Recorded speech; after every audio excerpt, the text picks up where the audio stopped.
नमस्कार, मेरे channel super प्रदर्शक में आप लोग का बहुत बहुत स्वागत है।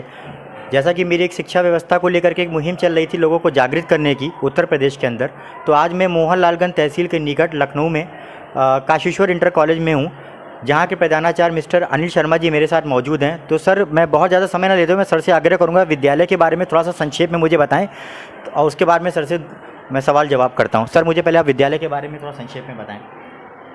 थैंक यू अविनाश जी। ये विद्यालय मोहनलालगंज तहसील के ठीक सामने स्थित है। इस विद्यालय की स्थापना 1963 में हुई थी।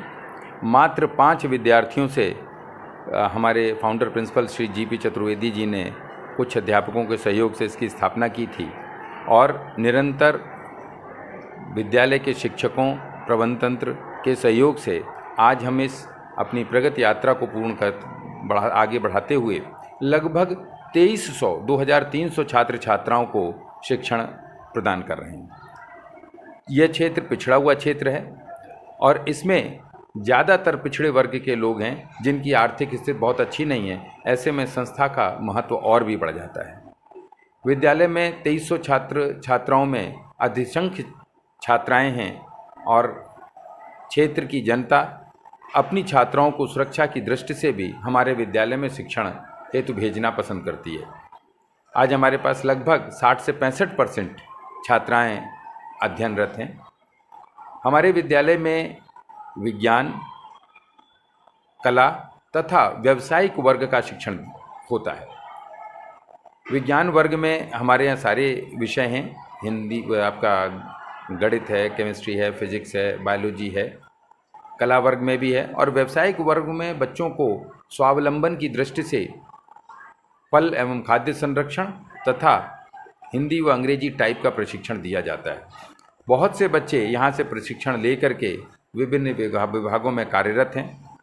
हमारा निरंतर प्रयास हो रहा है कि हम अधिक से अधिक संख्या में छात्रों को टेक्निकली आत्मनिर्भर बना करके भेजें। इसी दृष्टि से हमारे विद्यालय में कंप्यूटर विषय की शिक्षा भी शुरू की गई है। कंप्यूटर का शिक्षण इंटरमीडिएट तक होता है। हमारे यहाँ 2009 में 10 कंप्यूटर्स की लैब एक आईसीटी योजना के तहत हमको प्रदान की गई थी। अन्य विद्यालयों को भी की गई थी क्षेत्र में, किंतु केवल हमारी लैब है इस क्षेत्र में जो आज भी कार्यरत है। और आज हम अपने अन्य स्रोतों से और निजी प्रयासों से 10 कंप्यूटर की संख्या को 16 कंप्यूटर में बदल चुके हैं। हमारे सारे कंप्यूटर कार्यरत हैं। बच्चे उसमें प्रशिक्षण ले रहे हैं। हालांकि ये सफिशिएंट नहीं है। हमारा प्रयास है कि हम अधिक से अधिक संख्या में छात्रों को आज कंप्यूटर युग में कंप्यूटर शिक्षण प्रदान कर सकें। इसी के साथ हमारे विद्यालय में अभी गत वर्ष एक नई योजना शुरू की गई है। भारत सरकार द्वारा नीति आयोग के तहत एक योजना चलाई जाती है, अटल टिंकरिंग लैब। इस लैब के तहत हमारे युवाओं को, जो बच्चे पढ़ रहे हैं हमारे विषय, चाहे वो विज्ञान वर्ग के हों या अन्य किसी वर्ग के हों, उनको टेक्निकली उनकी जो टेक्निकलिटी है पढ़ाई या उनके कहने से उनको तकनीकी शिक्षण प्रदान करने के उद्देश्य, विशेष रूप से इलेक्ट्रॉनिक्स अथवा कंप्यूटर से रिलेटेड शिक्षण के लिए इस लैब की स्थापना की गई है। नीति आयोग ने 20 लाख रुपए की इस योजना को हमारे विद्यालय के लिए दिया है। विद्यालय का चयन किया गया है। 10 लाख रुपए से लैब की स्थापना की गई है और 2 लाख रुपए प्रतिवर्ष की दर से 5 वर्ष तक नीति आयोग हमें विद्यालय की लैब को रन करने के लिए देगा। इस लैब में बच्चे तकनीकी प्रशिक्षण लेंगे। उनकी टेक्निकल स्किल और डेवलप होगी।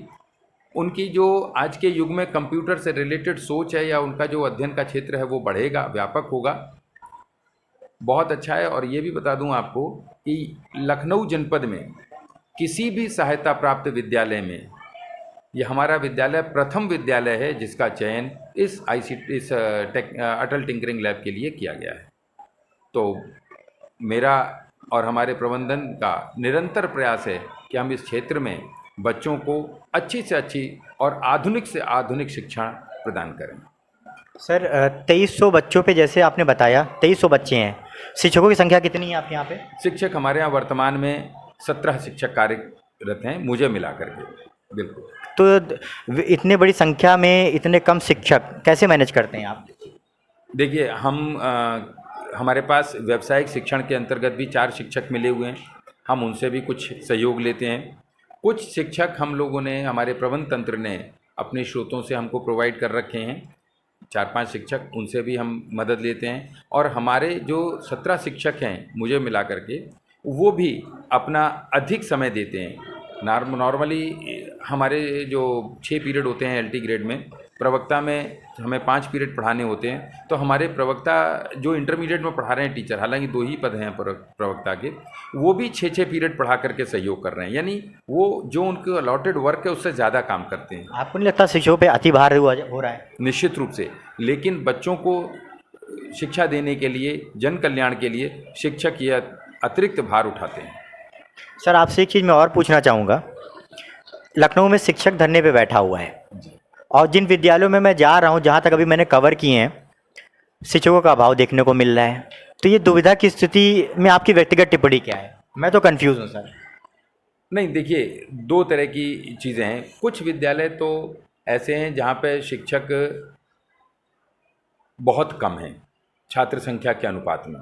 विशेष रूप से ग्रामीण अंचल के जो विद्यालय हैं वहाँ पे छात्र बहुत ज़्यादा हैं।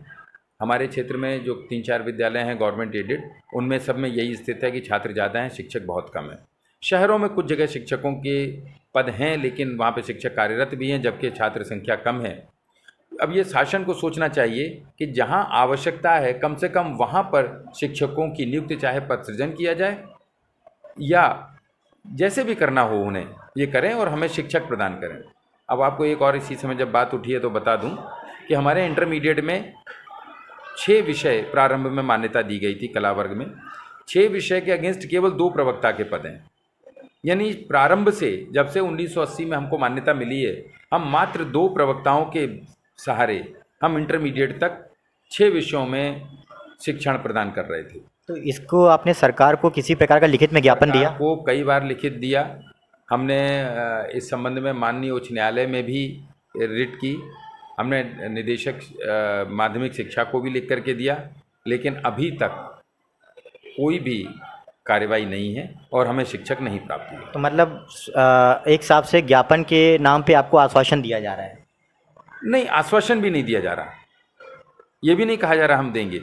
हम बात करते हैं, वो कहते हैं हाँ ठीक है, और लेकर के हमारी एप्लीकेशन रख लेते हैं, पड़ी रहती है, कोई कार्रवाई नहीं है, शासन की नीतियों में नहीं है। मतलब एक हिसाब से आप शिक्षा व्यवस्था पर सवाल उठा रहे हैं? निश्चित रूप से एक संतुलित शिक्षा व्यवस्था होनी चाहिए, जहाँ पर आवश्यकता है वहाँ पर शिक्षकों के पद समय समय पर उनका आकलन होना चाहिए, जहाँ आवश्यकता हो वहाँ पद सृजन होना चाहिए। सर, आपसे मैं एक परमिशन लेना चाहूँगा कि मैं आपके विद्यालय में आज आया हूँ, मैं आपसे बात कर रहा हूँ। यहाँ के विद्यार्थियों, यहाँ के शिक्षकों और आपके बिल्डिंग की परिसर के रख रखाव, इंफ्रास्ट्रक्चर को मैं देख सकता हूँ क्या? उसकी मुझे आप अनुमति देते हैं? बिल्कुल, निश्चित रूप से देख सकते हैं। देखिए, हमारा विद्यालय बिल्कुल खुली किताब की तरह से है। हमारे यहाँ विभाग के अधिकारी भी निरीक्षण के लिए आते हैं, वो भी औचक निरीक्षण करते हैं। और जहाँ तक मेरा आकलन अपना है कि हमारे जो इसके पूर्व जिला विद्यालय निरीक्षक थे श्री डॉक्टर मुकेश कुमार सिंह, बहुत ही योग्य, बहुत एक्टिव और बहुत ही अच्छे आधुनिक सोच वाले जिला विद्यालय निरीक्षक थे। उन्होंने कई बार हमारे विद्यालय का औचक निरीक्षण किया और मुझे लगता है कि वो हर बार हमारे यहाँ आकर के निरीक्षण करके संतुष्ट हुए हैं। आप भी कर सकते हैं। देखिए, प्रधानाचार्य जी ने अनुमति तो दे दी है, और जिस हिसाब से विद्यालय के बारे में मुझे अवगत कराया है, तो एक बार मैं जा करके यहाँ पे शिक्षकों, यहाँ के परिसर का भ्रमण करके, कक्षों का निरीक्षण करके और विद्यार्थियों से बात करके विद्यालय की ज़मीनी हकीकत से आपको रूबरू कराऊंगा। फिलहाल से आपने मुझे इतना समय दिया, आपके लिए बहुत बहुत धन्यवाद, और मुझे विद्यालय परिसर में आने की अनुमति दी, आपका मैं हमेशा आभार व्यक्त करूँगा। धन्यवाद अविनाश जी, और हम आपसे सहयोग की अपेक्षा करते हैं, और आप निश्चित रूप से हमारा विद्यालय और हमारे छात्र आपके चैनल के सहयोग से लाभान्वित होंगे। बहुत बहुत धन्यवाद। धन्यवाद sir, thank you so much.